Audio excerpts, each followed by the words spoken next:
Hey everybody, it's Taylor with Boydston Grove, and today we're going to show you how to make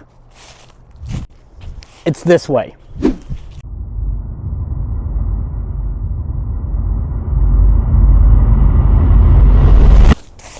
A raised garden bed. Let's get into it. I'm going to be making my entire raised bed from cedar fence pickets, and this is a super simple design, so I'm not going to make a set of plans, but I will go through the cut list as we move through the video. To start off, you're going to need 7 6-inch wide fence pickets, but you might want to go ahead and grab an 8th one just in case mistakes are made along the way. The fence pickets that I purchased actually measure 5 7/8 inches wide by almost 3/4 inches thick. They're all exactly 6 feet tall, but I always cut off this top dog ear, which is around 1 inch.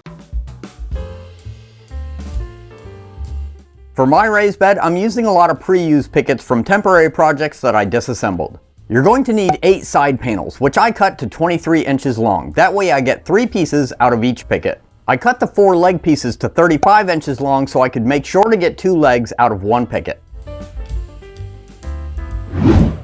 I split the leg pieces, making one piece 2.5 inches wide, so when I put them back together in an L shape, they'll look pretty square.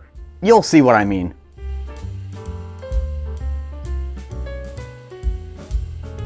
I decided to use pocket holes on the legs because I don't want the screws to be visible, but you could also just use finished screws which have really small heads.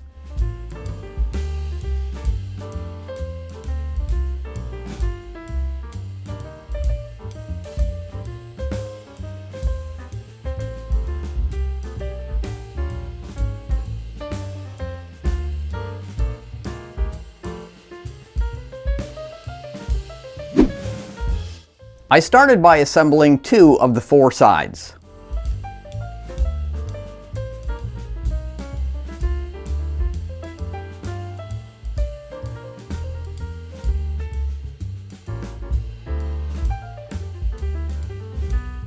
Once the 2 sides were done, I could connect them with the 2 other sides.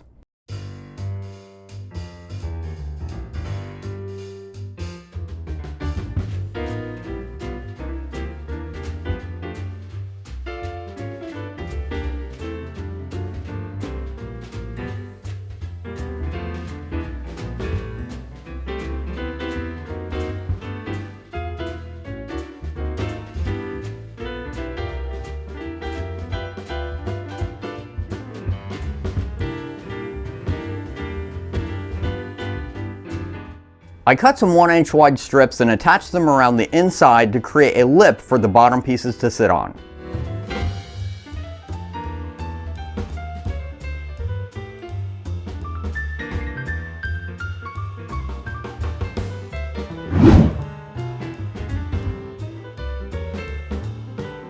I cut 2-inch strips for the bottom, which will leave you with a third piece that isn't as wide, so I just worked those into the bottom, alternating them between the 2-inch pieces so they won't go to waste.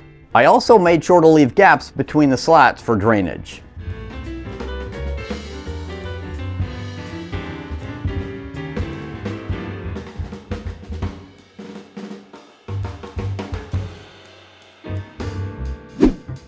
To trim out the top of the bed, I cut some 2-inch wide strips. I got the length by measuring the inside of the box and then mitering the corners.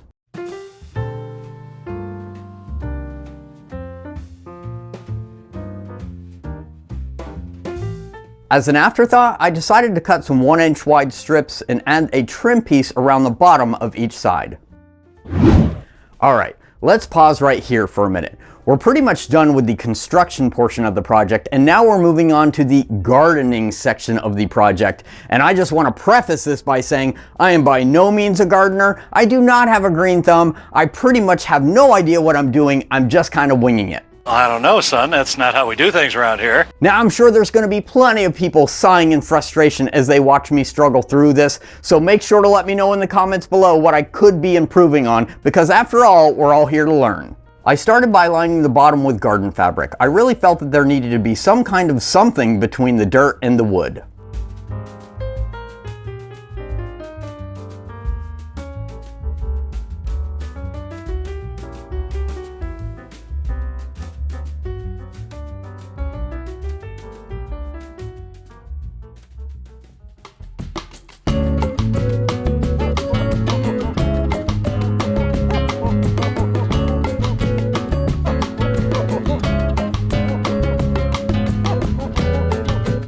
Once I had the bed placed where I wanted, I added a bag of river rock and some soil from the yard to fill most of the bed.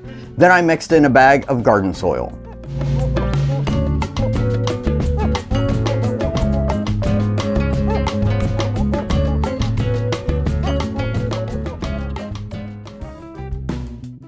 Lastly, I had to add something extra, so I used a leftover piece of picket to make a little sign for the front of the planter, sanding one side smooth to be able to apply an inkjet transfer.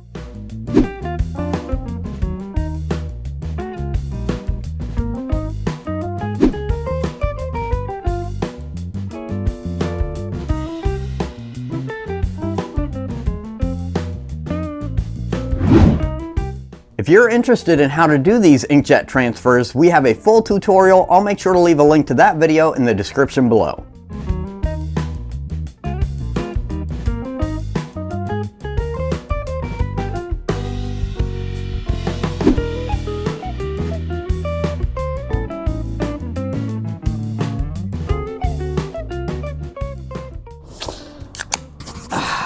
Well, our raised garden bed is done. Let's go over a few things real quick. Number one, you're probably wondering about the stain. I didn't talk about it at all. That's because these are some of those pre-used pieces that I cut up and used. They were already pre-stained from the previous project. A lot of P's in that sentence. This is actually spray-on stain that I found at Home Depot. It was pretty cheap and it worked out really well. So if you want to give a little contrast, a little color to your raised bed, then you can just pre-spray some of the pieces before you assemble it. You might be wondering why I made it so high. This is actually waist height or counter height.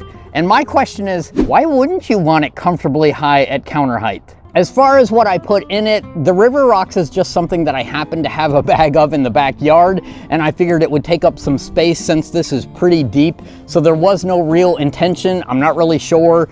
I know that typically you would do it for drainage. I don't know that this necessarily needs it because it has the slatted bottom, but I had them, it was free, and it took up like 2 inches of the bottom of the box, so there you go. What we have here is a couple tomato plants and a couple pepper plants that we picked up at our local nursery. And I know that typically these plants need to be about 18 inches apart. They have at least a foot apart. I think they'll be all right. We're really happy with how this came out. In fact, my wife has already gotten new plants for another one that we plan to build to go next to this one. We would love to hear any of your ideas on how we can improve upon this design. Let me know in the comments below.